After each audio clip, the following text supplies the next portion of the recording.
Olá você! É o De Brincadeira com Vitor Mendonça e Raquel Romano. Tudo bem, Raquel? Tudo bem, Vitor? A gente fala aqui no De Brincadeira que brincadeira é coisa séria. E no último programa a gente estava falando sobre a liberdade de expressão da criança na hora de fazer os seus desenhos, que é uma coisa que não pode ser bloqueada de forma alguma, porque é uma maneira de como ela vai se desenvolver nesse contato com o mundo. E estão trazendo muito essa questão da arte para a educação, Raquel. Eu acho que a gente gostaria de saber se se a técnica é o mais importante nisso. Eu tô achando que não, né? Oi, Vitor, não. A técnica é um instrumento Uhum. para a criança se desenvolver, é evidente. Porque também, se você der o material e falar para a pessoa, eu estou falando desde a criança, porque eu acho que ali é que se consolidam os seus avanços na expressão criadora, assim como os seus bloqueios, né? Muitas vezes você vê um adulto, isso é muito comum, que diz assim, eu não sei desenhar nada. Nossa, se eu pegar no pincel, não sai nada. Por quê? Porque eles normalmente são histórias de bloqueio, de repressão, até repressão velada, né? De, assim, o professor faz um elogio, eu chamo de elogio falso, a um aluno, nossa, seu trabalho está lindo, você é um artista.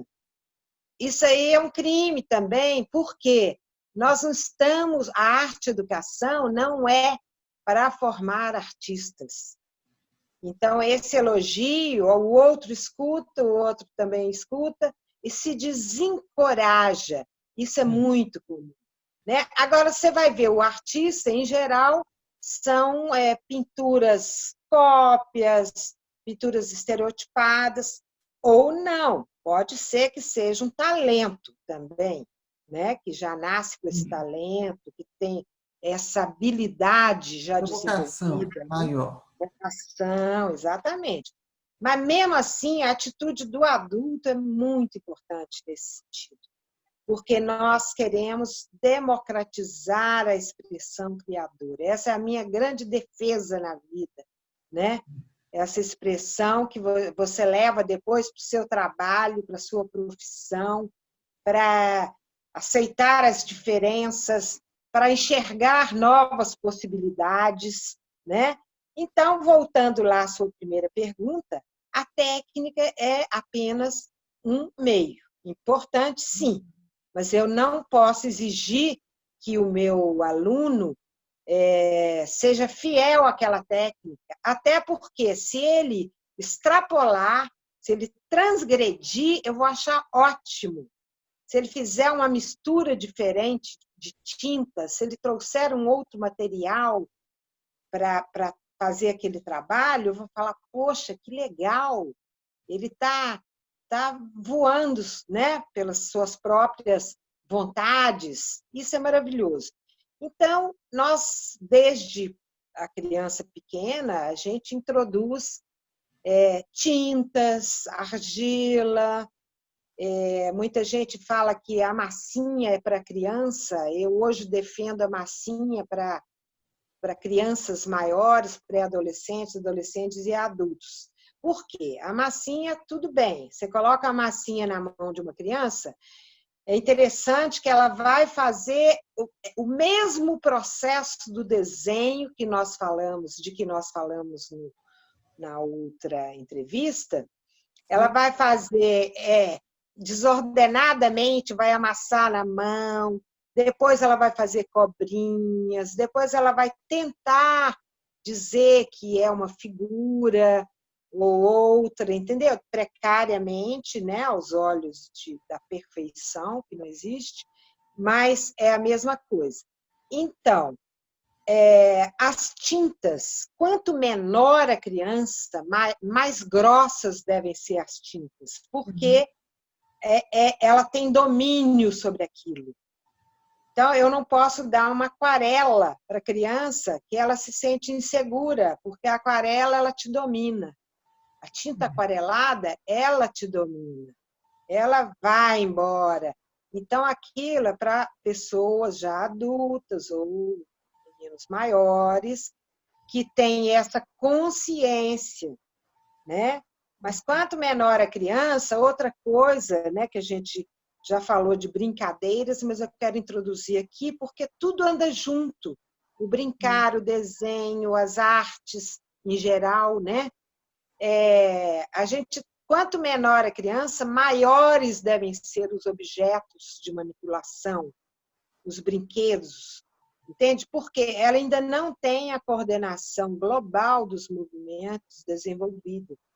Então, ela vai ganhando equilíbrio, vai ser nas grandes massas, por isso que eu falo que a massinha é muito pouco para a criança pequena. Grandes massas, onde ela possa dominar com a sua mão e amassar, sabe? E aquilo ali vai exigir dela desenvolvimento do tônus, desenvolvimento do tônus muscular, né? Das mãos, dos dedos, da coordenação motora. Então, tudo isso vai sendo desenvolvido. E a relação com os materiais em relação à expressão criadora é a descoberta que ela faz, o que eu posso fazer com isso, né? Mesmo que seja algo que o adulto não reconheça como uma arte, e não precisa ser, criança não faz arte, ela brinca de arte, ela brinca com as técnicas, os materiais, né? E eu me lembro muito bem, tem muitas histórias interessantes, eu me lembro de um menino que fez uma casinha oca, sem porta, e deixou secar, bonitinho ali. Quando secou, ele juntou todos os colegas e falou: agora venham aqui que eu vou mostrar para vocês o nascimento do homem. E pegou aquela casinha, que é como se fosse uma oca, né? E jogou longe. O que ele tinha feito? Ele tinha colocado um Playmobil, um bonequinho, sabe? Desses bonequinhos, né? Dentro da oca. Ali foi aquela surpresa, nasceu o homem. Então, imagina, eu não perguntei o que significava aquilo, nem preciso perguntar. E é isso que é importante, a gente não precisa ficar perguntando, porque a arte na educação não é arte-terapia, é para desenvolver a expressão criadora, a relação com o mundo, as possibilidades de expressão. Então, esse gesto, por exemplo, foi uma coisa assim tão bonita, tão espontânea, tão surpreendente, que o objeto que ele fez não tinha apego nenhum para ele, não era o mais importante. Quebrá-lo, ele cair, espatifar pelo chão, esse símbolo, para né? nascer o homem, olha que simbologia, né? Maravilhoso. Que coisa mais bonita isso, né? E assim eu teria N casos para contar dessa evolução, porque é uma evolução que você tem que respeitar cada fase, né? E entender como que a expressão criadora pode ser equilibrante. Esses meninos que são mais agitados, a gente escolhe materiais que possam ser mais calmantes, desenvolver a concentração. Uma coisa importante também, Vitor, que eu queria mostrar, na escola, por exemplo, como que os materiais de arte, especialmente de artes plásticas, eles te mostram uma relação com a física, com a química. Então, quando uma tinta é rejeitada, uma tinta aguada é rejeitada por um elemento que tenha óleo, né? Aparece ali uma mágica. E eles vão entendendo, se há um bom professor, né, ou uma relação com as outras disciplinas, eles já vão entendendo o que é isso depois. Né? Por exemplo, trabalhar com caixas, esculturas, empilhando materiais, né? E ali não precisa ser nada, mas surgiu uma torre do tesouro, sei lá o nome que o criador vai dar. Ele está lidando com equilíbrio, né, com proporção dos elementos ali, né, que tem que ser o equilíbrio da base até em cima. Então, são coisas muito importantes, sabe, que a gente tem para fazer em artes E são e assuntos que muito ricos, né, Raquel? Que a gente vai abordando futuramente ao longo do De Brincadeira. Por isso você não pode perder esse programa do canal Mundo Autista, porque tá. Eu sou suspeito, mas vou falar, tá imperdível mesmo e eu tenho recebido feedbacks que estão realmente corroborando essa minha ideia. Muito obrigado, Raquel.